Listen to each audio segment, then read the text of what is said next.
चला एकदा सर्वांनी मला कमेंट करून सांगा माझा आवाज तुमच्यापर्यंत येतोय. गुड इव्हिनिंग सगळ्यांना. एकदा मला कमेंट करून सांगा माझा आवाज तुमच्यापर्यंत येत आहे का, जेणेकरून आपल्याला लगेच त्या ठिकाणी लेक्चर जे आहे आपलं या ठिकाणी स्टार्ट करता येईल. सर्वांच्या कमेंट्स अपेक्षित आहेत. माझा आवाज तुमच्यापर्यंत क्लिअर येतोय? यस, ठीक आहे. बघा, आता पहिला मुद्दा आपल्याला काय करायचं, आजच्या लेक्चरमध्ये एक सिरीज आपण सुरू करतोय आणि ह्या सिरीजचं नावच आपण दिलेलं आहे बघा, भारताच्या भूगोलची सिरीज. जवळजवळ एक्झाम ओरिएंटेड आपण जेवढे तुमचे महत्त्वाचे प्रकरण आहेत हे प्रकरण या ठिकाणी डायरेक्ट यूट्यूबवरती लाईव्ह या ठिकाणी घेतोय. त्यामुळे ह्या लेक्चरचा काय करा बघा, सर्वांनी त्या ठिकाणी फायदा घ्या. ओके, जास्त वेळ न घेता डायरेक्ट तुमचं मी आज पहिलं प्रकरण सुरू करतोय आणि त्या प्रकरणाचं नाव लक्षात ठेवा. चला बघा, या ठिकाणी सरळ भारत, स्थान, विस्तार, क्षेत्रफळ, लांबी, आकार वगैरे जे असेल ते, हे आपलं भारताच्या भूगोलमधलं पहिलं प्रकरण आहे. ठीक आहे. आता पुढच्या माझ्या कंटेंटला सुरुवात करण्याच्या अगोदर आपलं जे लाईव्ह लेक्चर आता सुरू आहे, लगेच त्या ठिकाणी लेक्चरची जी लिंक आहे, तुमचे जेवढे त्या ठिकाणी ग्रुप्स आहेत, व्हॉट्सअप असेल किंवा बाकी इतर जेवढे तुमचे सोशल मीडिया ग्रुप आहेत, तिथं शक्यतो आता शेअर करा. कारण की आपण खास विद्यार्थ्यांसाठी भारताचा भूगोल, विशेष करून काय होतं बघा, आपण त्या ठिकाणी PCS करतो किंवा बाकी इतर ज्या तुमच्या एक्झाम्स आहेत त्याची आपण तयारी करतो आणि ह्या एक्झाममध्ये काय करतो बघा, आपण थोडंसं महाराष्ट्राला जास्त फोकस करतो. परंतु पहिला भाग लक्षात ठेवा, चला भारताचा भूगोलही आपल्यासाठी तेवढाच महत्त्वाचा आहे. तुम्ही जर पाठीमागचे जर इतर काही क्वेश्चन पेपर जर पाहिले तर त्याच्यावरती तुम्हाला भारताच्या भूगोलवरती बऱ्यापैकी प्रश्न या ठिकाणी आलेले पाहायला मिळतील. मग आता पहिला भाग लक्षात ठेवा, आपल्याला काय करायचं, आजच्या लेक्चरमध्ये तुमचं पहिलं प्रकरण भारताच्या भूगोलमधलं आपण त्याला सुरुवात करतो बघा. आणि त्या प्रकरणाच्या या ठिकाणी नाव लक्षात ठेवा, भारताचं स्थान, विस्तार, क्षेत्रफळ, लांबी, रुंदी जे काय असेल ते. ओके, आता एक एक पॉइंट आपण सुरुवातीला तुमचे कव्हर करूया. सुरुवातीला आपल्याला काय करायचंय, अगदी या ठिकाणी नाव जे आहे ह्या नावापासून आपण त्या ठिकाणी काय करू बघा, सुरुवात करूया. नेमकं भारत देशाला हे भारत नाव कसं आलं, त्याच्या पाठीमागं काही महत्वाच्या हिस्टॉरिकल घटना आहेत, तर त्या घटनेबद्दल आपण त्या ठिकाणी चर्चा करूया. आणि नंतर आपण त्या ठिकाणी काय करू बघा, या ठिकाणी सरळ भारताचं जे स्थान आहे त्या स्थानाबद्दल आपल्याला बोलायचंय. त्याच्यानंतर पुढचा भाग लक्षात ठेवा बघा, भारताचा विस्तार जो आहे त्या विस्ताराबद्दल आपण बोलूया. ओके, म्हणजे एक एक जो भाग आहे बघा, तो भाग आपण त्या ठिकाणी काय करू, हा त्याला तो पॉइंट आपण पहिला कव्हर करूया. मग पहिला माझा एक मुद्दा लक्षात ठेवा बघा, आपण जर भारत या नावाची उत्पत्ती किंवा उगम जर पाहिला तर थोडंसं आपल्याला पाठीमागे जावं लागतं बघा. जर तुम्ही प्राचीन साहित्यामध्ये गेले तर प्राचीन साहित्यामध्ये भारताची जी विभागणी आहे ही विभागणी बघा लक्षात ठेवा, दोन भागामध्ये केली होती. काय बोललो बघा त्या ठिकाणी, दोन भागामध्ये. मग आता पहिला माझा मुद्दा लक्षात ठेवा, जो उत्तरेकडला भाग आहे, विशेष करून त्या ठिकाणी एक नदी आहे, त्या नदीला त्या ठिकाणी प्रमाण मानलं गेलं होतं आणि ती आहे बघा त्या ठिकाणी नर्मदा नदी. काय बोलतो, माझ्या बोलण्याकडे लक्ष द्या. मग या नर्मदा नदीच्या उत्तरेकडला जो प्रदेश आहे त्या उत्तरेकडल्या प्रदेशाचं नाव लक्षात ठेवा, ज्याला आपण आर्यव्रत म्हणूया. काय बोललो बघा, आर्यव्रत. आणि जो दक्षिणेकडला प्रदेश आहे बघा, तर त्या दक्षिणेकडल्या प्रदेशाचं नाव लक्षात ठेवा, दंडकारण्य असं त्याला बोललं जायचं. मग आता एकंदरीत आपण जर बघितलं तर या आर्यव्रतामध्ये म्हणजे नर्मदा नदीच्या उत्तरेकडला जो भाग आहे बघा, सुरुवातीला त्या प्रदेशामध्ये एक महत्वाचा राजा होऊन गेला. म्हणजे वास्तविकतेमध्ये आपण जर बघितलं बघा, त्या ठिकाणी हे जे आर्यव्रत म्हणजे आर्यांचं किंवा आर्य लोकांचं राहण्याचं ठिकाण म्हणजे काय बघा त्या ठिकाणी आर्यव्रत.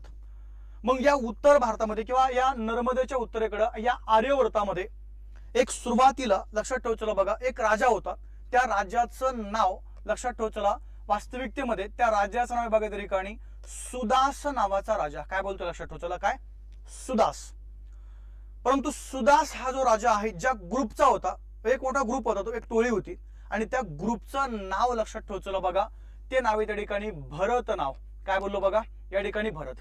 म्हणजे वास्तविकता लक्षात ठेवा बघा, मग सुरुवातीला ह्या भरत नावाच्या टोळीने हा आर्यव्रत पूर्णपणे त्या ठिकाणी काबीज करून घेतला होता आणि म्हणून त्या ग्रुपचं किंवा त्या टोळीचं नाव या भागाला दिलं गेलं आणि ते त्या ठिकाणी नाव लक्षात ठेवा काय बघा, ज्याला आपण सरळ सरळ भरत म्हणूया. मग आता पुढच्या भागामध्ये म्हणजे नंतरचा आपण जर विचार केला बघा, या भरत टोळीच्या नंतर म्हणजे कालांतराने याच्यामध्ये भरपूर सारं त्या ठिकाणी वर्ष गेलेले आहे. तर नंतरच्या भागामध्ये पुन्हा हा जो प्रदेश आहे बघा, या प्रदेशावरती सरळ जे पार्शियन लोक आहेत, काय बोललो बघा, पार्शियन. आता एकंदरीत आपण जर बघितलं बघा तर या पार्शियननी काय केलं, या भागामध्ये पुन्हा आक्रमण केलं. मग आता वास्तविकता लक्षात ठेवा. चला बघा, पार्सियन लोकांनी काय केलं सुरुवातीच्या कालखंडामध्ये एकंदरीत जर आपण बघितलं बघा, यांनी इथं जे आक्रमण केली किंवा सुरुवातीला त्यांनी जे वास्तव केलं बघा, ते केलं त्या ठिकाणी सिंधू नदीच्या त्या खोऱ्यामध्ये, सिंधू नदीच्या खोऱ्यामध्ये. मग आता मुद्दा असा आहे बघा की हे जे पार्शियन लोक होते हे त्या ठिकाणी काय करायचे बघा, सिंधू याचा एक सुरुवातीचं नाव आहे बघा इंग्लिश मधलं यस, सिंधू यस. परंतु हे लोक काय करायचे बघा, यांना यस उल्लेख न करता ते काय करायचे बघा, त्या ठिकाणी सरळ सरळ एक उल्लेख करायचे, यच नावाचा उल्लेख करायचे. म्हणजे पहिला भाग लक्षात ठेवला. वास्तविकतेमध्ये आपण जर बघितलं की सिंधूच्या त्या प्रवाहामधला असणारा जो प्रदेश आहे त्याला त्या कालखंडामध्ये सिंधुस्थान असंही आपण त्या ठिकाणी बोलू शकतो. परंतु हे जे पार्शियन लोक आहेत हे त्या ठिकाणी यचचा उल्लेख या ठिकाणी यच असा करायचे, म्हणजे हा उल्लेख न करता ते यच उल्लेख करायचे. आणि मग सिंधुस्थानला नंतर त्या ठिकाणी हिंदुस्थान हे असं पण एक काय झालं बघा, त्या ठिकाणी नाव आलं गेलं. हा एक भाग लक्षात ठेवा. म्हणजे आता मुद्दा असा आहे, मग या पार्शियन लोकांच्या नंतर पुन्हा त्या ठिकाणी ब्रिटिश लोक आले आणि या ब्रिटिशांनी काय केलं बघा. आता वास्तविकतेमध्ये हे जे पार्शियन लोक आहेत यांनी काय केलं, अजून एक नाव या ठिकाणी या भागाला दिलं बघा, इंडस नाव दिलं, इंडस, सिंधू नदी इंडस. आणि मग या ब्रिटिशांनी काय केलं, या इंडस या ठिकाणी काय केलं बघा, इंडिया. म्हणजे अशा प्रकारे भारत हा जो शब्द आहे या शब्दाचा उगम तुम्हाला सांगता येईल बघा. हा उगम त्या ठिकाणी थोड्याफार लक्षात ठेवण्याचा प्रयत्न करत चला.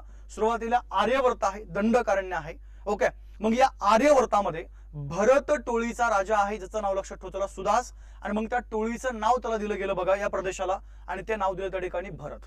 नंतर पार्शियन लोकांनी सिंधू नदीच्या ऐवजी हिंदू नदी असं म्हणलं.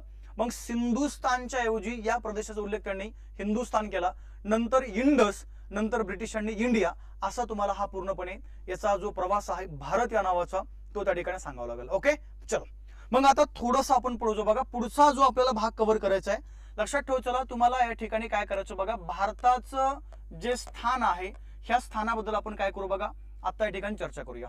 परंतु पहिला माझा एक भाग लक्षात ठेवा. चला बघा, ज्यावेळेस तुम्ही एखाद्या प्रदेशाचं स्थान निश्चित करता बघा, एखाद्या ठिकाणचं स्थान निश्चित करत असताना तुम्हाला त्या प्रदेशाचा जो विस्तार आहे बघा, तो विस्तार त्या ठिकाणी माहित असणं आवश्यक आहे. काय बोललो मी, एखाद्या प्रदेशाचं आपण ज्यावेळेस त्या ठिकाणी स्थान निश्चित करतो, हे स्थान निश्चित करत असताना तुम्हाला त्या प्रदेशाचा एक्सटेन्शन म्हणजे विस्तार आपल्या त्या ठिकाणी क्लिअर असणं आवश्यक आहे.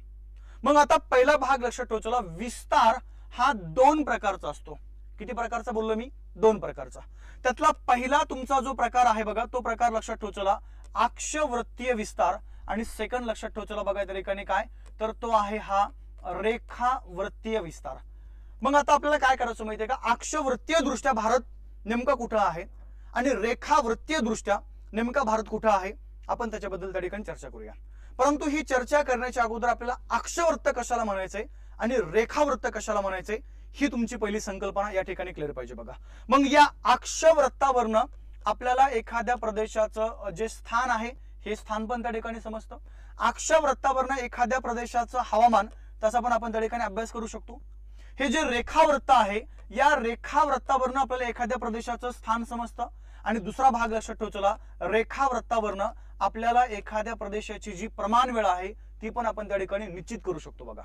मग आता आपल्याला काय करायचंय, आपल्याला या ठिकाणी इथं काय पाहायचंय, हे भारताचं स्थान समजून घ्यायचंय. मग अक्षवृत्तीय दृष्ट्या भारताचं स्थान नेमकं कुठं आहे आणि रेखावृत्तीय दृष्ट्या भारताचं स्थान नेमकं कुठं आहे, आपण त्याच्याबद्दल चर्चा करूया. मग पहिला मुद्दा, अक्षवृत्त कशाला म्हणायचे ही एक संकल्पना आपली क्लिअर पाहिजे. आणि अक्षवृत्तानुसार पृथ्वीची विभागणी आपण कोणत्या 2 गोलार्धामध्ये करू शकतो हे तुम्हाला माहित पाहिजे. मग पहिला भाग लक्षात ठेवा. चला बघा, जर आपण या ठिकाणी ह्या अक्षवृत्ताबद्दल जर चर्चा केली तर सरळ सरळ बघा, अक्षवृत्त कशाला म्हणायचंय आपण त्याच्याबद्दल बोलतोय.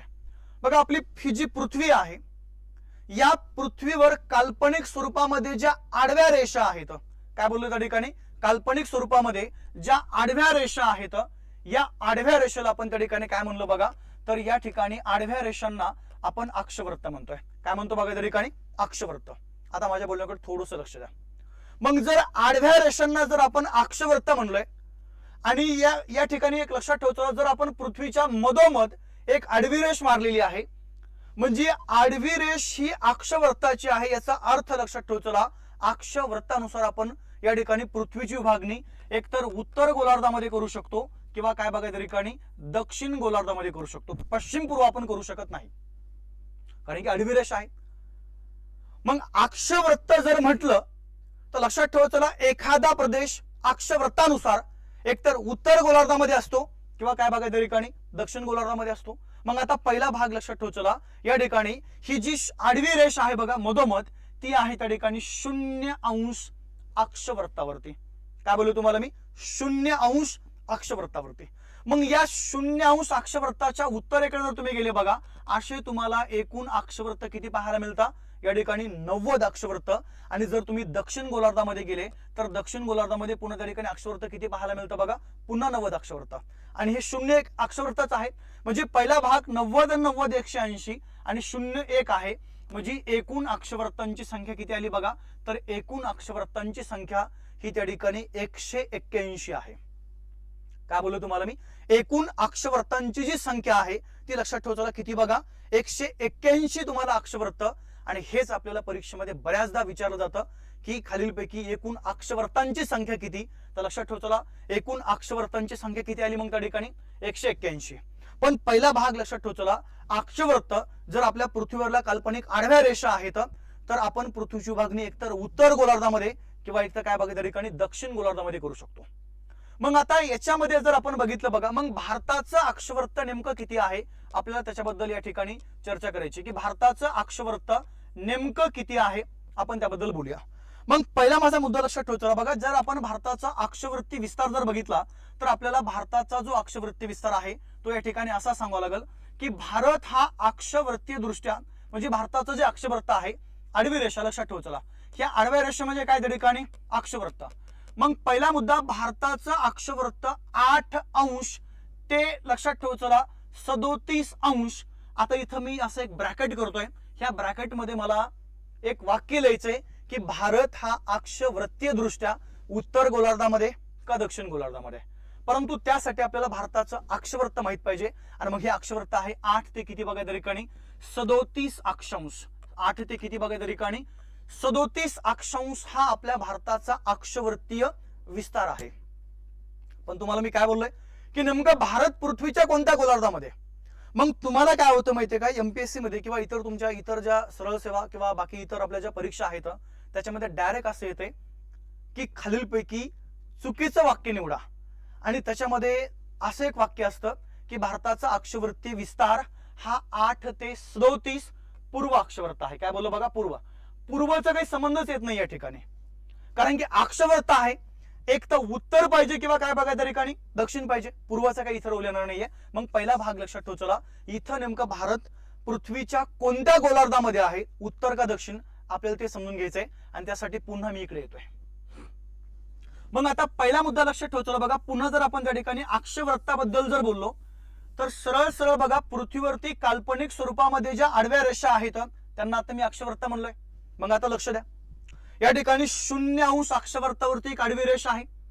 त्यानंतर या भागामध्ये हा उत्तर गोलार्ध आहे, इकडे या ठिकाणी हा दक्षिण गोलार्ध आहे. सिंपल सरळ गोष्टी आपल्याला या ठिकाणी माहित असणं आवश्यक आहे. काय बोलतोय बघा, आता उत्तर गोलार्धामध्ये पुन्हा त्या ठिकाणी आपण काय करू बघा, एक आडवी रेष मारूया. जी आडवी रेष आहे 23.5 उत्तर अक्षवृत्तावरती. आणि पुन्हा दक्षिण गोलार्धामध्ये डबल आपण एक आडवी रेष मारूया, ती आहे त्या ठिकाणी 23.5 दक्षिण गोलार्धामधली. मग जी उत्तर गोलार्धामधली आडवी रेष आहे तिला आपल्याला म्हणायचंय कर्कवृत्त. काय म्हणायचं बघा त्या ठिकाणी कर्कवृत्त. जी 0° अक्षवृत्तावरती जी आडवी रेष आहे तिला आपल्याला म्हणायचं बघा त्या ठिकाणी विषुववृत्त म्हणायचं. काय म्हणायचंय, विषुववृत्त. आणि 23.5 दक्षिण गोलार्धामधली जी आडवी रेष आहे ती आडवी रेष आपल्याला काय म्हणायचं रे, या ठिकाणी म्हणायचंय मकरवृत्त.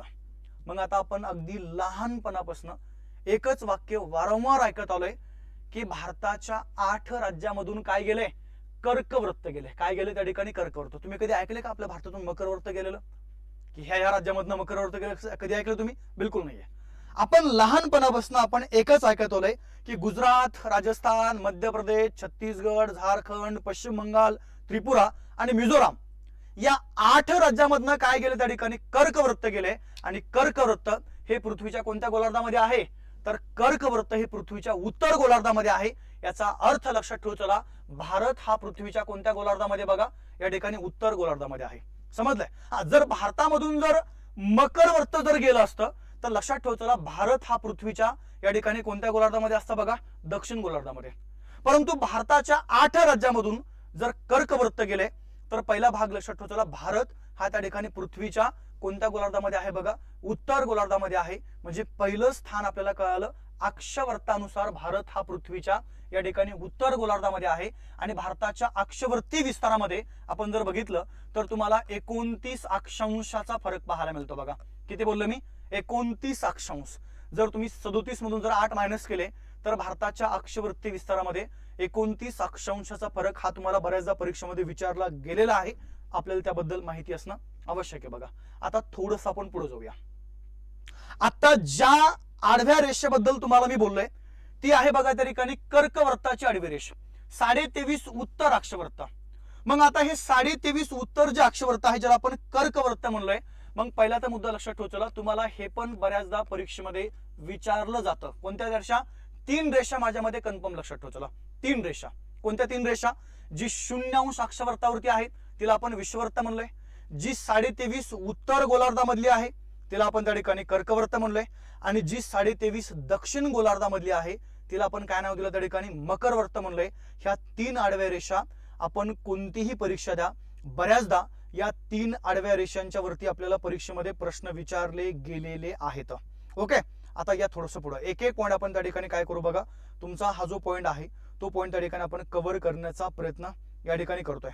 आता सेकंड मला जे बोलायचंय ते बोलायचं बघा त्या ठिकाणी कर्कवृत्ताबद्दल. मग कर्कवृत्त कशाला म्हणायचंय? आता आपला पॉईंट या ठिकाणी झालेला आहे. कर्कवृत्त म्हणजे बघा उत्तर गोलार्धामध्ये 23.5 अक्षवृत्तावरती जी आडवी रेषा आहे तिला आपण काय म्हणलो बघा, या ठिकाणी कर्कवृत्त म्हणलोय. आता हे कर्कवृत्त भारताच्या एकूण किती राज्यामधून गेले ते तुम्हाला सांगता येणं आवश्यक आहे. मग हे राज्य लक्षात ठेव चला. त्यामध्ये पहिलं जर आपण बघितलं बघा, हे तुमचं गुजरात राज्य आहे. गुजरातच्या नंतर आपण जर बघितलं तर लक्षात ठेव चला बघा, राजस्थान मधून त्या ठिकाणी ही आडवी रेष गेलेली आहे कर्कवृत्ताची. त्यानंतर 2 नंबर जर आपण बघितलं, 3 नंबर तर लक्षात ठेव चला मध्य प्रदेश आहे. त्या मध्य प्रदेशामधून पण त्या ठिकाणी हे कर्कवृत्त गेलेलं आहे बघा. त्याच्यानंतर जर आपण बघितलं छत्तीसगड आहे, त्या राज्यामधून पण त्या ठिकाणी कर्कवृत्त गेलेलं आहे. त्यानंतर जर आपण बघितलं बघा झारखंड नावाचं राज्य आहे, त्या राज्यामधून त्या ठिकाणी हे कर्कवृत्त गेलेलं आहे. त्याच्यानंतर जर आपण बघितलं बघा पश्चिम बंगाल आहे, पश्चिम बंगालमधून पण त्या ठिकाणी कर्कवृत्त गेलेलं आहे. त्यानंतर जर आपण बघितलं तर बघा त्रिपुरा नावाचं राज्य आहे, तिथून पण हे कर्कवृत्त गेले. आणि पुढचा भाग लक्षात ठेव चला बघा, हे मिझोरम नावाचं राज्य आहे. या मिझोरम राज्यामधून पण काय बघा या ठिकाणी कर्कवृत्त गेलेलं आहे. म्हणजे पहिला भाग लक्षात ठेव चला आपण जर बघितलं तर भारताच्या जवळजवळ या ठिकाणी 8 राज्यामधून तुम्हाला कर्कवृत्त गेलेलं पाहायला मिळतंय. परंतु थोडंसं पुढचा पॉईंट लक्षात घ्या. माहिती आपल्याला 8 राज्य पहिल्यापासून आपण ते ऐकत आलोय, पण या राज्यातील नेमकं कोणत्या शहरामधून गेले ते तुम्हाला माहित पाहिजे. काय बोललो बघा, कोणत्या शहरामधून गेले ते तुम्हाला माहित पाहिजे. मग पहिला भाग लक्षात ठेव चला बघा, गुजरात मधलं एक शहर आहे ज्या शहराचं नाव लक्षात ठेव चला गांधीनगर. या गांधीनगर मधून काय केलं बघा, या ठिकाणी हे कर्कवृत्त गेलेलं आहे. त्यानंतर जर तुम्ही राजस्थान मध्ये आले बघा तर राजस्थान मध्ये बनसवारा नावाचं एक शहर आहे, त्या बनसवारामधून या ठिकाणी ही आडवी रेषा गेलेली आहे. जर आपण मध्य प्रदेशाबद्दल जर बोललो बघा तर मध्य प्रदेशामध्ये या ठिकाणी भोपाळ नावाचं एक शहर आहे जिथून त्या ठिकाणी हे कर्कवृत्त गेलेलं आहे बघा. जर आपण छत्तीसगड बद्दल जर बोललो तर छत्तीसगड मध्ये लक्षात ठेव चला या ठिकाणी अंबिकापूर नावाचं शहर आहे, तिथून ते त्या ठिकाणी कर्कवृत्त गेले.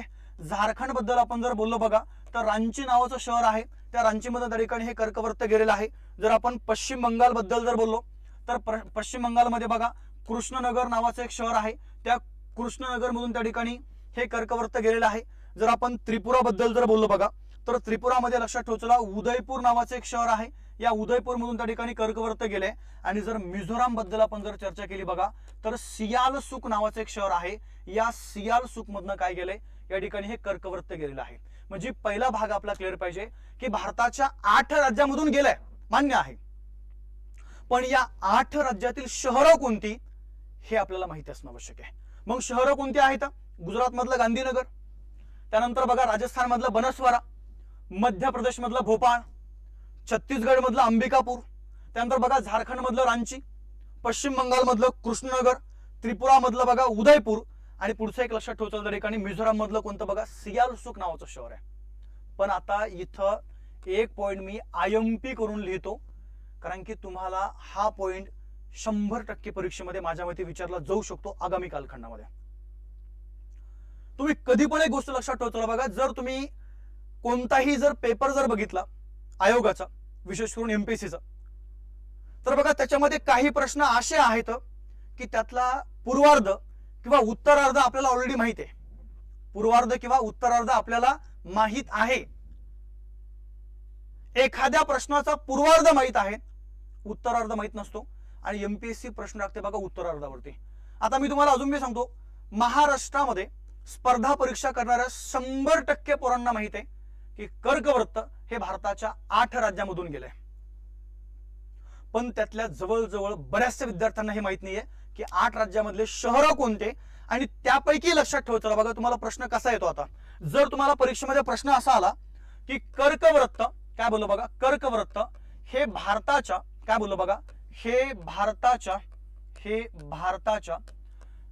खालीलपैकी, काय बोलतो लक्षात ठेव, चला, खालीलपैकी कोणत्या, काय बोललो मी, कर्कवृत्त हे भारताच्या खालीलपैकी कोणत्या राजधानी क्षेत्रातून गेलेलं आहे. राजधानी क्षेत्रातून गेलेले आहे. राजधानी क्षेत्रातून गेलेले आहे. पहिला मुद्दा, हा प्रश्नच बऱ्याचशा विद्यार्थ्यांना कळत नाहीये. मग आपण काय करतो माहितीये का, कर्कवृत्ताबद्दल आपण पहिल्यापासून क्लिअर आहे. आपलं टायटल 8 राज्य, गुजरात, राजस्थान, मध्य प्रदेश, बरोबर, छत्तीसगड, पश्चिम बंगाल, मिझोराम, ते सगळं क्लिअर आहे आपलं, बाकी त्रिपुरा वगैरे. शहर आपल्याला माहित नाही, आणि त्यातले त्यात लक्षात ठेवतो राजधानी शहर कोणते, की ज्या राजधानी शहरामधून कर्कवृत्त गेलंय. मग त्यासाठी मी हे लिहितानाच याला 3 ला बोल्ड केले बघा. मला सांगा, गुजरातची राजधानी कोणती आहे? गांधीनगर. मध्य प्रदेश भोपाळ, आणि झारखंड कोणती? रांची. म्हणजे 3 असे राजधानी शहर आहेत किंवा या ठिकाणी राजधानी क्षेत्र आहेत की या राजधानी क्षेत्रामधून या ठिकाणी हे जे कर्कवृत्त आहे, हे कर्कवृत्त आपल्याला त्या ठिकाणी गेलेलं पाहायला मिळतं बघा. एक आहे त्या ठिकाणी गांधीनगर, 2 नंबर भोपाळ, आणि 3 नंबर लक्षात ठेव चला रांची. काय बोलते, लक्षात येते का रे?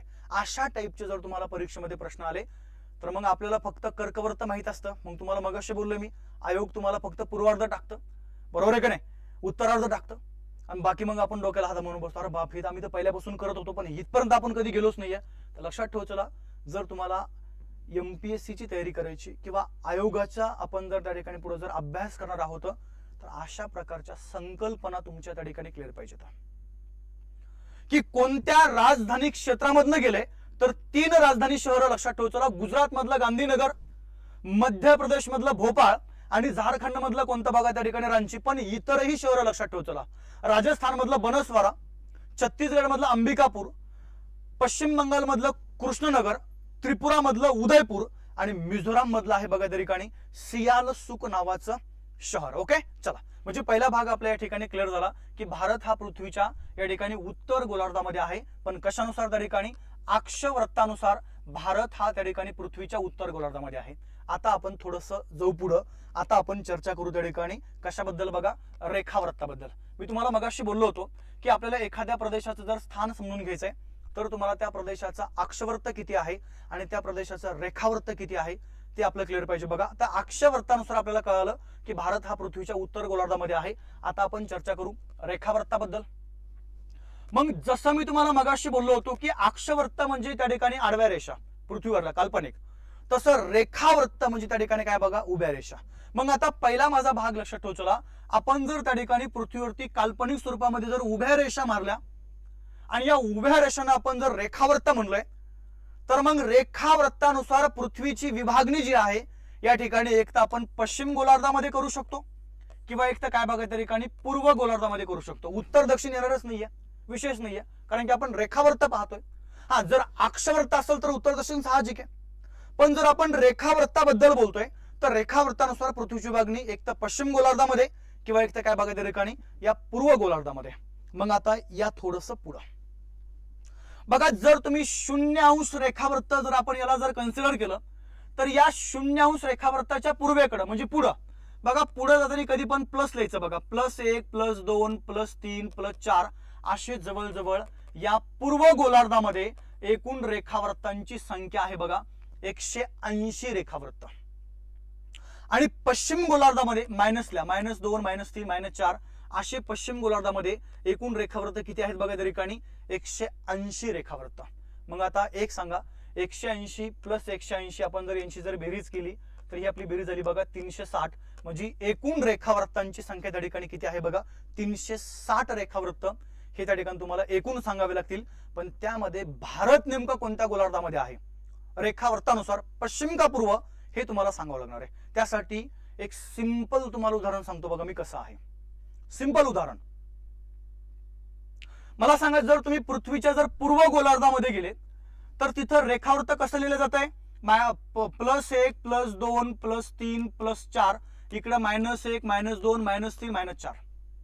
बघा जर एखादा देश पृथ्वीच्या पूर्व गोलार्धामध्ये आहे तर लक्षात ठेव चला त्या देशामधल्या ज्या घड्याळी आहेत 12 3 6 9, या घड्याळीमधला कोणताही काटा घ्या, मिनिट काटा, तास काटा किंवा सेकंद काटा, हा नेहमी लक्षात ठेव चला हा पूर्वेकडून पश्चिमेकडे फिरतो. कारण की आपण पूर्व गोलार्धामध्ये आहोत. काय बोलतोय, एखाद्याच्या घड्याळीचा काटा उत्तरेकडून दक्षिणेकडे फिरतो का, उत्तर दक्षिण संबंधच नाहीये. म्हणजे घड्याळ हा शब्द जर आपण उच्चारलाय तर रेखावृत्ताचा उल्लेख तुम्हाला वेळेसोबत करावा लागतो. बघा आपण ते बघू पुढे, आहे पुढची संकल्पना. परंतु पहिला भाग लक्षात ठेवतो, जर पूर्व गोलार्धामधला एखादा देश आहे तर त्या देशामधील घड्याळीचे काटे पूर्वेकडून काय बघा पश्चिमेकडे फिरतात. तर आपल्याकडे तेच आहे, साहजिक आहे. भारतामधल्या एखाद्या व्यक्तीच्या घड्याळाचा काटा पश्चिमेकडून पूर्वेकडे फिरतोय का, शक्यच नाहीये. याचा अर्थ लक्षात ठेवतो, जर आपल्या भारतामध्ये आपण राहतोय आणि जर आपल्या जी घड्याळ आहे तिचा काटा जर पूर्वेकडून जर पश्चिमेकडे फिरतोय तर याचा अर्थ लक्षात ठेवतो आपण पृथ्वीच्या या ठिकाणी पूर्व गोलार्धामध्ये आहोत. अजून तुम्हाला त्याचं एक उदाहरण सांगतो मी. आपल्याकडे प्रत्येकाकडे मोबाईल आहे. त्या मोबाईल मध्ये आपण जर तुमचा जो टाइम जो असतो बघा वेळ, ती वेळ ज्यावेळेस आपण सेट करतो त्यावेळेस +5.5 तास असं येतं बघा. काय बोललो मी, +5.5 तास. हे प्लस नावाचं चिन्हच हा एक मोठा सिंबॉल आहे, तुम्ही पृथ्वीच्या पूर्व गोलार्धामध्ये आहात. कधीच तुमच्या मोबाईल मध्ये मायनस असं नसणार आहे बघा, -5.5 तास. हे काय असणार, नेहमी त्या ठिकाणी प्लस आहे, म्हणजे आपण पृथ्वीच्या या ठिकाणी पूर्व गोलार्धामध्ये आहोत. काय बोलतो, माझ्या बोलण्याकडे लक्ष द्या.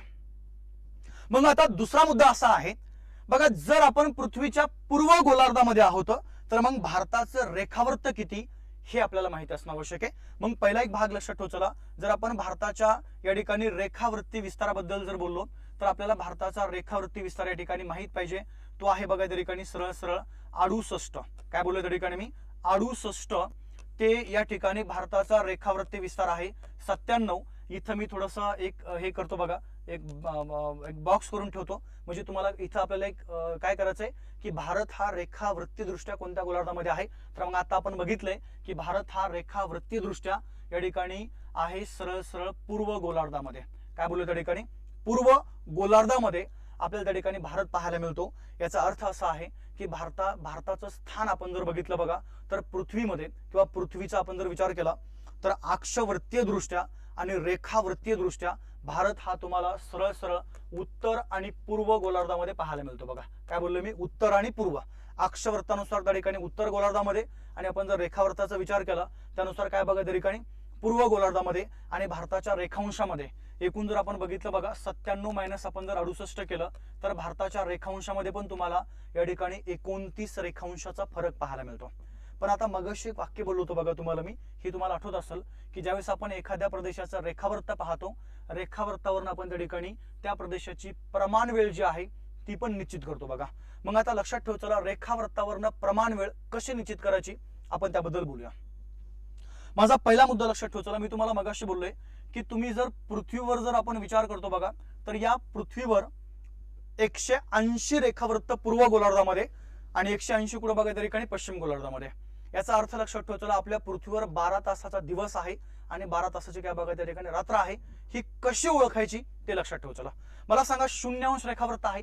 या 0° रेखावृत्ताच्या जर तुम्ही पूर्वेकडे गेले 1 2 3 असं करत तुम्ही कुठपर्यंत जाता बघा त्या ठिकाणी 180 रेखावृत्तापर्यंत जाता, 180 पूर्व गोलार्धामध्ये. आणि इकडे पण त्या ठिकाणी किती बघा, हे तुमचे 180 रेखावृत्त आहेत. आता मी काय सांगतो माझ्या बोलण्याकडे लक्ष द्या, आणि पुढचं वाक्य जे मी बोलणार आहे ते आता तुम्ही लाईफ टाइम साठी लक्षात ठेव चला. या ठिकाणी रेखांशामध्ये म्हणजे एक रेखांश म्हणजे लक्षात ठेव चला, काय बोललो मी, एक रेखांश म्हणजे सरळ तुमचे किती असतात बघा त्या ठिकाणी 4 मिनिटं असतात. किती मिनिटे बोललो मी, 4 मिनिटं. एक रेखांश म्हणजे किती मिनिटं बोललोय त्या ठिकाणी मी 4 मिनिटं बोललोय. मग आता लक्षात ठेव, चला 180 गुणिले 4 करा बरं. हे तुमचं उत्तर आलं त्या ठिकाणी 720 मिनिटं. किती आलंय? 720 मिनिटं. आणि 1 तास हा 60 मिनिटाचा असतो. म्हणजे आपण त्याला त्या ठिकाणी जर कन्वर्ट जर केलं तर सरळ सरळ लक्षात ठेव, चला या ठिकाणी इथं किती आलं बघा 12. म्हणजे सरळ सरळ हा तुमचा मुद्दा क्लिअर पाहिजे बघा की 12 तासाचा एक दिवस असतो आणि 12 तासाची एक रात्र असते. हे आपल्याला कशावरनं समजलंय? हे आपल्याला समजलं बघा त्या ठिकाणी रेखावृत्तावरनं. अजून एक भाग लक्षात ठेव, चला या रेखावृत्तावरनं आपण एखाद्या प्रदेशाची प्रमाण वेळ कशी कन्सिडर करतो, किंवा आपल्या मोबाईलमध्ये जे प्लस 5.5 तास नावाचा जो सिम्बॉल आहे किंवा ती जी वेळ आहे ती प्लस 5.5 तासच कशी आहे, लक्ष द्या बघा. त्यासाठी आपल्याला काय करायचंय, जागतिक जी प्रमाण वेळ आहे ती थोडीशी समजून घ्यायची बघा. काय बोललो मी त्या ठिकाणी? जागतिक प्रमाण वेळ. आता पहिला तर एक भाग लक्षात ठेव, चला मग जागतिक प्रमाण वेळ ही आपण कन्सिडर केली बघा या 0° रेखावृत्तावरनं. कुठून बोललो तुम्हाला मी? 0° रेखावृत्तावरनं. आणि हे 0° रेखावृत्ता जर आपण बघितलं तर हे पृथ्वीच्या मधोमध आहे बघा. लंडन देशामध्ये एक शहर आहे, ज्या शहराचं नाव लक्षात ठेव, चला ग्रीनविच नावाचं शहर. कोणतं बोललो मी? ग्रीनविच. मग आता आपल्याला पूर्वेकडे जायचंय, कारण की आपण पृथ्वीच्या पूर्व गोलार्धामध्ये आहोत. पश्चिमेकडे आपण जाऊ शकत नाही, कारण की आपण पश्चिम गोलार्धामध्ये नाहीत. मग जर आपण पूर्व गोलार्धामध्ये चाललोय तर लक्षात ठेव, चला भारताचं रेखावृत्त जो आहे हे लक्षात ठेव, चला 68 पासून त्या ठिकाणी भारत सुरू झालाय. तर भारताचा रेखावृत्ती विस्तार हा तुम्हाला या ठिकाणी पाहायला मिळतो बघा 97 पूर्व रेखावृत्तापर्यंत. काय बोललो मी? 97° या ठिकाणी पूर्व रेखांशापर्यंत आपला भारत तुम्हाला पाहायला मिळतो. मग यामध्ये आपण काय केलं बघा, भारताची जी प्रमाण वेळ आहे तर ही भारताची प्रमाण वेळ निश्चित करण्यासाठी आपण एक रेखावृत्त निश्चित केलं बघा. आणि ते रेखावृत्त जर कोणतं असेल तर त्या रेखावृत्ताचं नाव लक्षात ठेव, चला ते आहे तुमचं 82.5 पूर्व रेखावृत्त. काय बोलू तुम्हाला मी? 82.5 पूर्व रेखावृत्त. म्हणजे भारताची प्रमाण वेळ आपण 82.5 पूर्व रेखावृत्तावरनं काय केली, या ठिकाणी कन्सिडर केलेली आहे. मग हे 82.5 पूर्व रेखावृत्त जर आपण बघितलं तर भारतातल्या जवळजवळ 5 राज्यामधून गेले. माझ्या बोलण्याकडे प्रत्येकाने लक्ष द्या. किती राज्य बोलले त्या ठिकाणी मी? 5 राज्य. की या 5 राज्यामधनं हे तुमचं 82.5 पूर्व जे रेखावृत्त आहे, ज्याच्यावरती आपल्याला बऱ्याचदा परीक्षेमध्ये प्रश्न विचारले जातात बघा. ओके, मग हे 82.5 पूर्व रेखावृत्त आपण जर बघितलं बघा तर लक्षात ठेवा, चला हे आंध्र प्रदेश मधून पण त्या ठिकाणी हे 82.5 पूर्व रेखावृत्त गेलेलं आहे. जर तुम्ही आंध्र प्रदेश जर पुढे गेले बघा तर लक्षात ठेवा, चला ओडिसा आहे, छत्तीसगड आहे. ओके, आंध्र प्रदेशामधून त्या ठिकाणी उभी रेष आहे ती. ओके, ओडिसा आहे. त्याच्यानंतर जर आपण बघितलं बघा या ठिकाणी छत्तीसगड आहे. लक्षात ठेव, चला प्रॉपर एक एक राज्य आपल्याला या ठिकाणी माहित असणं आवश्यक आहे. छत्तीसगड नंतर आपण जर बघितलं बघा मध्य प्रदेश आहे. आणि या मध्य प्रदेशाचं नंतर आपण जर बघितलं तर हे तुमचं काय बघा त्या ठिकाणी उत्तर प्रदेश आहे. अशा 5 राज्यामधून हे 82.5 पूर्व रेखावृत्त गेलेलं आहे. मग आता यापैकी आपण काय केलं बघा, उत्तर प्रदेशमध्ये एक जिल्हा आहे बघा. त्या जिल्ह्याचं नाव लक्षात ठेव, चला या ठिकाणी अलाहाबाद नावाचा जिल्हा. कोणता बोललोय मी? अलाहाबाद. आणि या अलाहाबाद जिल्ह्यामध्ये एक शहर आहे, ज्या शहराचं नाव लक्षात ठेव, चला मिर्झापूर नावाचं शहर. तर या मिर्झापूर वरनं काय केलं बघा, आपण आपल्या भारताची जी प्रमाण वेळ आहे ही प्रमाण वेळ त्या ठिकाणी कन्सिडर केलेली आहे. म्हणजे जागतिक प्रमाण वेळ आपण निश्चित केली बघा या ठिकाणी ग्रीनविच नावाच्या शहरावरनं.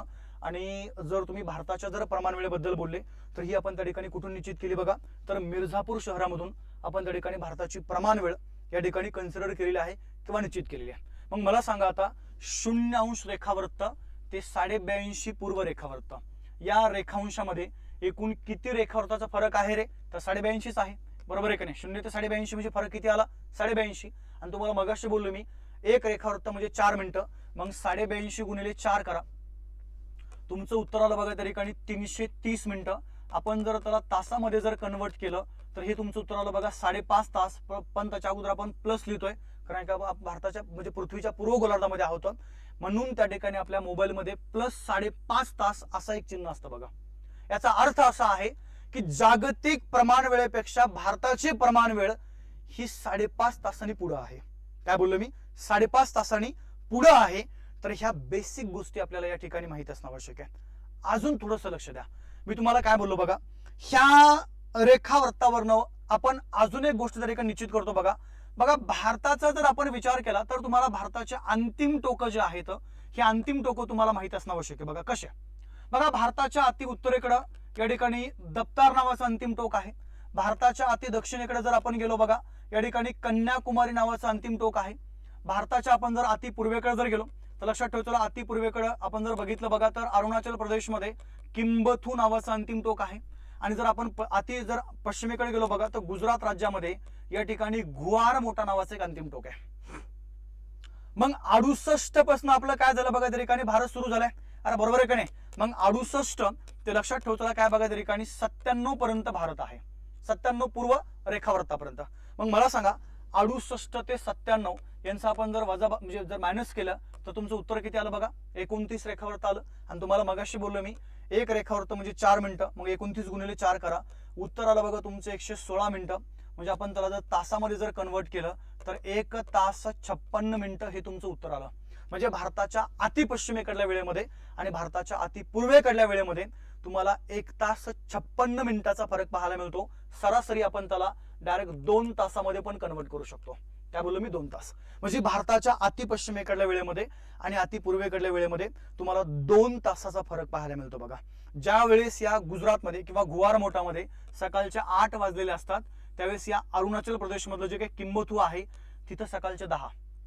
आपण त्याला 2 तास पुढे कंटिन्यू केलं. किती बघा त्या ठिकाणी 10. जर इथं दुपारचे 12 वाजलेत, इथं दुपारचे 2, इथं रात्रीचे 2 वाजले, इथं त्या ठिकाणी पहाटेचे 4. समजलं काय बोललो मी?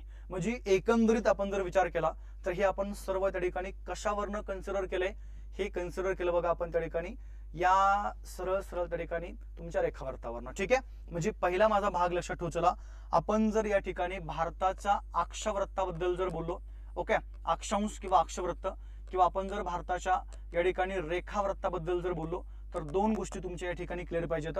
बघा भारताचं अक्षवृत्त आहे 8 ते 37 उत्तर अक्षांश. म्हणजे भारत हा पृथ्वीच्या अक्षवृत्तीय दृष्ट्या तुम्हाला कोणत्या गोलार्धामध्ये पाहायला मिळतो बघा, त्या ठिकाणी उत्तर गोलार्धामध्ये.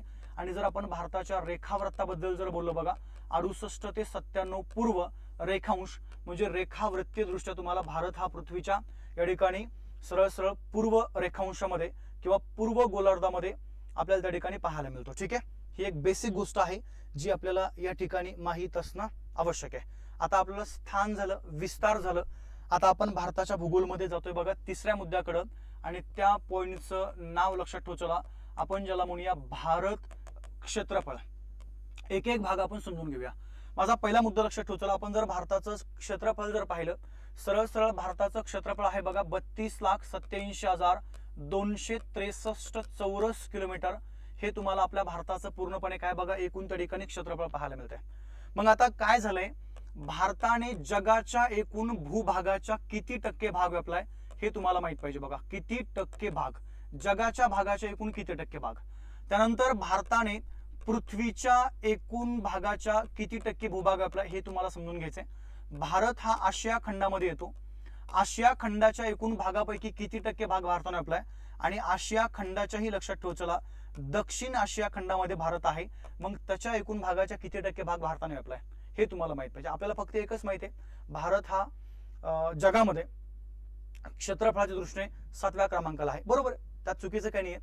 परंतु तुम्हाला भारताचे इतरही क्रम माहित पाहिजेत. आता लक्ष द्या बघा, जर तुम्ही जगाचा जर विचार केला तर जगाच्या एकूण भूभागाच्या 2.42% भाग या ठिकाणी भारताने व्यापलेला आहे. आणि मग जागतिक क्रमवारीमध्ये आपण जर क्षेत्रफळाचा विचार केला तर भारताचा क्रमांक हा त्या ठिकाणी कितवा आहे बघा, 7वा क्रमांक त्या ठिकाणी तुम्हाला सांगावं लागेल. पृथ्वीच्या एकूण भूभागाच्या 0.57% भाग या ठिकाणी भारताने व्यापलेला आहे.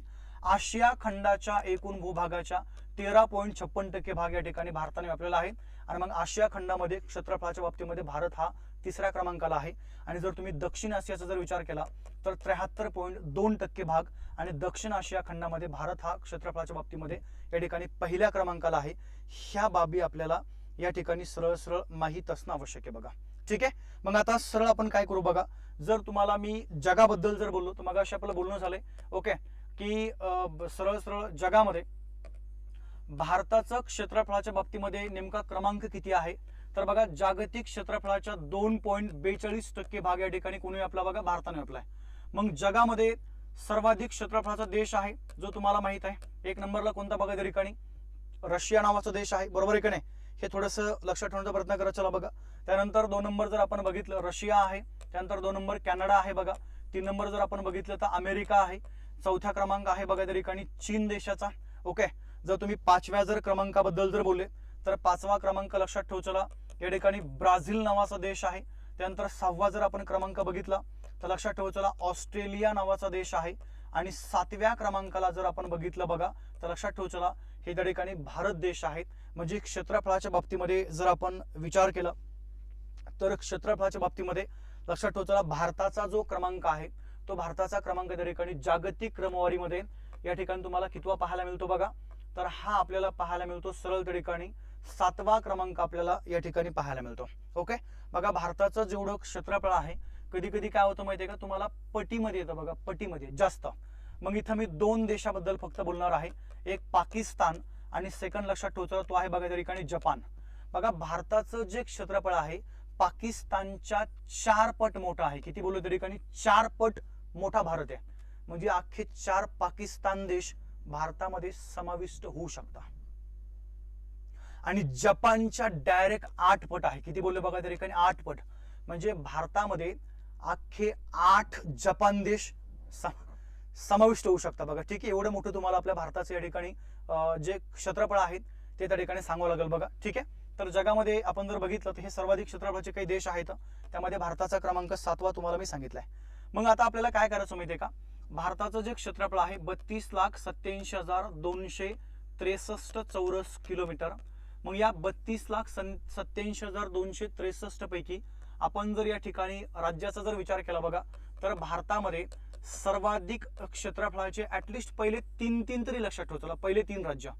आणि सर्वात कमी जे क्षेत्रफळ आहे बघा, सर्वात कमी क्षेत्रफळाचे या ठिकाणी जे राज्य आहेत हे राज्य आपल्याला या ठिकाणी माहित असणं आवश्यक आहे बघा. मग भारतामध्ये आपण जर विचार केला तर सर्वाधिक क्षेत्रफळाचं पहिलं तुमचं राज्य आहे बघा, ज्याचं नाव लक्षात ठेवा. चला राजस्थान. 2 नंबर आहे त्या ठिकाणी मध्य प्रदेश. आणि 3 नंबर जर आपण बघितलं बघा तर महाराष्ट्र आहे. ठीक आहे, हे राज्यांची नावं आपल्याला या ठिकाणी कन्फर्म माहित असणं आवश्यक आहे. राजस्थान, मध्य प्रदेश आणि महाराष्ट्र. आणि सर्वात कमी जर आपण जर बोललो बघा, ऍटलिस्ट 3 लक्षात ठेवू. चला सर्वात कमी क्षेत्रफळ त्या ठिकाणी गोव्याचं आहे. त्यानंतर 2 नंबर जर आपण बघितलं बघा सिक्कीम आहे. आणि तिसरा एक लक्षात ठेवू. चला तो आहे त्या ठिकाणी कोणतं बघा, त्रिपुरा. ओके, म्हणजे भारतामध्ये सर्वाधिक क्षेत्रफळाचे पहिले 3 राज्य आणि सर्वात कमी क्षेत्रफळाचे शेवटचे 3 राज्य आपल्याला या ठिकाणी माहित असणं आवश्यक आहे. जसं आपण राज्याबद्दल बोललोय तसं बघा आपण त्या ठिकाणी केंद्रशासित प्रदेशाबद्दल पण त्या ठिकाणी बोलू शकतो. म्हणजे भारताचं एकूण क्षेत्रफळ 32,87,263 चौरस किलोमीटर.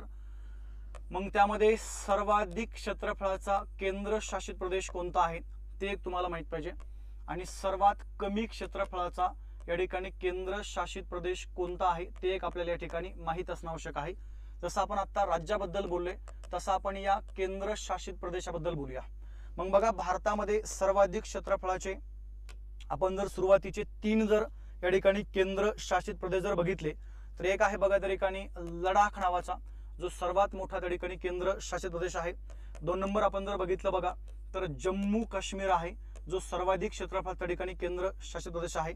आणि तिसरं एक लक्षात ठेवायचं बघा अंदमान निकोबार आहे. म्हणजे भारतामध्ये सर्वाधिक क्षेत्रफळाचे ही 3 केंद्रशासित प्रदेश आपल्याला या ठिकाणी माहित पाहिजे. तर कोणते सांगितले, लडाख, जम्मू काश्मीर आणि अंदमान निकोबार. सर्वात कमी जर म्हटलं तर लक्षद्वीप आहे, दमनदीव आहे आणि चंदीगड आहे. कोणतं बोललोय मी, लक्षद्वीप आहे, त्यानंतर दमनदीव आहे आणि तिसरा एक लक्षात ठेवायचा तो म्हणजे कोणता बघा त्या ठिकाणी चंदीगड. म्हणजे हेही तुम्हाला काय करायचं बघा, क्षेत्रफळ हा पॉईंट पाहत असताना आपण राज्यांचा जसा विचार केलाय तसं तुम्हाला त्या ठिकाणी ह्या केंद्रशासित प्रदेशांचा पण विचार करायचा. ओके, सर्वाधिक क्षेत्रफळाचा लडाख, जम्मू काश्मीर, अंदमान निकोबार आणि सर्वात कमी आहे बघा लक्षद्वीप, दमनदीव आणि चंदीगड.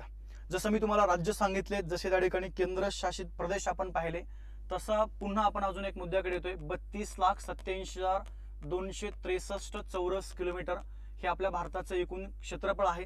मग भारतामध्ये आपण जर बघितलं बघा तर क्षेत्रफळाच्या बाबतीमध्ये सर्वाधिक, ओके, सर्वाधिक म्हणा किंवा सर्वात मोठा म्हणा एकच पॉईंट आहे तो. आणि इकडे त्या ठिकाणी काय बघा सर्वात कमी. आता जसं मी तुम्हाला राज्य सांगितले, केंद्रशासित प्रदेश आपण पाहिले, तसं आपण आता जाऊया या ठिकाणी जिल्ह्यांकडे. ओके, मग भारताचा जर आपण विचार केला बघा तर भारतामध्ये क्षेत्रफळाने सर्वात मोठा, सुरुवातीला 3 जिल्हे लक्षात ठेव. चला बघा, सर्वात मोठा एक जिल्हा आहे गुजरात मधला, ज्या जिल्ह्याचं नाव लक्षात ठेव. चला बघा, कच्छ नावाचा एक जिल्हा आहे. त्याच्यानंतर आपण जर बघितलं बघा, लेह नावाचा जिल्हा आहे. आणि त्याच्यानंतर बघा जैसलमेर. असे हे 3 जिल्हे तुम्हाला भारतामधले सर्वाधिक क्षेत्रफळाचे पाहायला मिळतील. बघा, कच्छ तुम्हाला राजस्थानमध्ये पाहायला मिळतोय, लेह लडाखमध्ये, आणि जैसलमेर आहे बघा त्या ठिकाणी राजस्थानमध्ये. जसं सर्वाधिक आहे तसं सर्वात कमी पण आहे. तर बघा, माहे नावाचा एक जिल्हा आहे, माहे, याचं क्षेत्रफळ सर्वात कमी आहे. त्यानंतर बघा, मध्य दिल्ली नावाचा एक जिल्हा आहे, ओके, त्याचं क्षेत्रफळ पण त्या ठिकाणी कमी आहे. आणि तिसरा एक लक्षात ठेव. चला बघा, यानम नावाचा जिल्हा. म्हणजे भारतामध्ये सर्वाधिक क्षेत्रफळाचे 3 जिल्हे आणि सर्वात कमी क्षेत्रफळाचे हे 3 जिल्हे तुम्हाला माहित पाहिजे. बघा, ठीक आहे, माहे आणि यानम हे त्या ठिकाणी तुम्हाला पॉंडिचेरीमध्ये पाहायला मिळतात. तर म्हणजे क्षेत्रफळ हा पण आपला पॉईंट त्या ठिकाणी काय झाला बघा, आता क्लिअर झालेला आहे. आणि आता आपण जातोय त्या ठिकाणी भारताच्या कशाकडे बघा, या ठिकाणी लांबीकडे. पहिला एक भाग लक्षात ठेव. चला, भारताची आपण ज्यावेळेस लांबी पाहतो त्यावेळेस ही लांबी तुम्हाला उत्तर, दक्षिण आणि पूर्व, पश्चिम अशी सांगावं लागते. बघा, ठीक आहे. मग आता एकंदरीत आपण जर बघितलं बघा, तर सरळ सरळ भारताची या ठिकाणी उत्तरेकडून दक्षिणेकडे जी लांबी आहे आणि या पश्चिमेकडून पूर्वेकडे जी लांबी आहे ती आपल्यासाठी या ठिकाणी महत्वाची आहे. बघा, ठीक आहे. पश्चिमेकडून पूर्वेकडे आपण जर बघितलं तर पश्चिम पूर्व भारताची लांबी आहे 2933 किलोमीटर. काय बोललो मी, 2933 किलोमीटर. आणि उत्तर दक्षिण जी लांबी आहे 3214 किलोमीटर. ही भारताची तुम्हाला त्या ठिकाणी उत्तर दक्षिण लांबी या ठिकाणी सांगावं लागेल. ठीक आहे. म्हणजे ह्या पण लांब्या त्या ठिकाणी काय करा बघा, भारताच्या लक्षात ठेव. चला, पूर्व पश्चिम आहे 2933 आणि इकडे किती बघा, उत्तर दक्षिण 3214. हे आपल्याला माहित असणं आवश्यक आहे. ठीक आहे. चला, जे तुमचं पहिलं प्रकरण आज आपण या ठिकाणी सुरुवात केलं होतं बघा, भारताचं स्थान, विस्तार, क्षेत्रफळ, लांबी, हे तुमचं काय झालं बघा, या ठिकाणी पूर्णपणे संपलेलं आहे. आता उद्याच्या भागामध्ये आपण डबल तुमचं दुसऱ्या प्रकरणाला सुरुवात करूया. त्या प्रकरणाचं नाव लक्षात ठेव. चला बघा, एक एक प्रकरण आपण रोज या ठिकाणी पाहणार आहोत आणि ते तुमचं प्रकरण आहे भारत सीमा नावाचं प्रकरण. कोणता बोललो मी, भारत सीमा. पण एक शेवटचे फक्त 2 मिनिटं घेतो. तसं मी लेक्चर सुरू असताना मध्ये काहीच विषयांतर मी करत नाहीये. शेवटचे फक्त 2 मिनिटं घेतो, कुणी जाऊ नका. बघा, आपण काय करतोय, आगामी कालखंडामध्ये जी राज्यसेवा आहे किंवा ज्या तुमच्या संयुक्त पूर्व परीक्षा आहेत, संयुक्त पूर्व परीक्षा 2024, या अनुषंगाने आपण काय केलं बघा, या ठिकाणी इतिहास आणि भूगोल लक्षात ठेव. चला, आणि अजून एक विषय आहे बघा त्या ठिकाणी समाज सुधारक नावाचा. अशा 3 विषयाच्या बॅचेस या ठिकाणी आपण सुरू करतोय. ओके, याची फीस, इतिहास आहे बघा 999, भूगोलची पण लक्षात ठेव. चला, 999 आणि समाज सुधारकाची फीस आहे बघा त्या ठिकाणी 499. म्हणजे तसा आपण जर विचार केला तर या ठिकाणी एकूण तुमची फीस होते बघा ही 2500 रुपये. पण जर तुम्ही 3 विषय जर सोबत लावले या ठिकाणी तर या 3 विषयाची फीस आहे बघा डायरेक्ट 1499 रुपये. ओके, हे आगामी कालखंडामध्ये आत्तापासून जर तुम्ही तयारी जर सुरुवात केली तर 100% आपला रिझल्ट येतो.